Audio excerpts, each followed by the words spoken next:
வருகின்ற ஏப்ரல் 14 முதல் கும்ப ராசிக்கு இந்த தமிழ் புத்தாண்டு என்னென்ன பலன்களெல்லாம் தரப்போகிறாங்க அப்படிங்கிறத தெரிஞ்சுக்கலாம் வாங்க.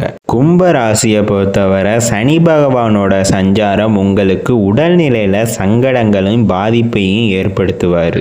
அதே இது ராகு கேதுவோட சஞ்சாரத்தினால உங்களுக்கு தேவையற்ற ஆசைகள் மனதுக்குள்ளே தோணும். அதனால உங்களுக்கு செலவுகள் அதிகரிக்கும். இருந்தாலும் வருமானமும் உங்களுக்கு நோக்கி வந்துக்கிட்டே இருக்கும். குரு பகவானோட பார்வை சுப பார்வையா இருக்கிறனால உங்களுக்கு தொழில் வியாபாரம் நல்லா இருக்கும். அதே சமயம் திருமண யோகமும் இருக்கும்.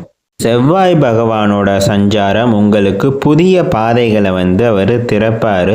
அந்த பாதைகளில் நீங்கள் வழி நடந்து போனாவே உங்களுக்கு சொத்து சுகங்கள் அனைத்துமே கிடைக்கும். நீங்கள் கெட்டியாக பிடிச்சிக்க வேண்டியதுதான் உங்களோட பொறுப்பு. பொதுவாக அவிட்ட நட்சத்திரத்தை பொறுத்தவரை வீடு வாகனம் வாங்குறதுக்கான யோகம் அவங்களுக்கு இருக்குது. சதய நட்சத்திரத்தை பொறுத்தவரை அவங்களுக்கு கணினி ரீதியாக இல்லை உங்களுக்கு தொழில் ரீதியாக நல்ல உபயோகக்கால காலமாக இருக்கிறது. பூரட்டாதி நட்சத்திரத்தை பொறுத்தவரை உங்களுக்கு திருமண தடைகள்லாம் நீங்கி திருமணம் நடக்கக்கூடிய காலமாக இந்த காலம் அமையும். மீண்டும் அடுத்த ராசியுடன் உங்களை சந்திக்கும் வரை உங்களிடமிருந்து விடைபெறுவது உங்கள் உதயசங்கர். நன்றி.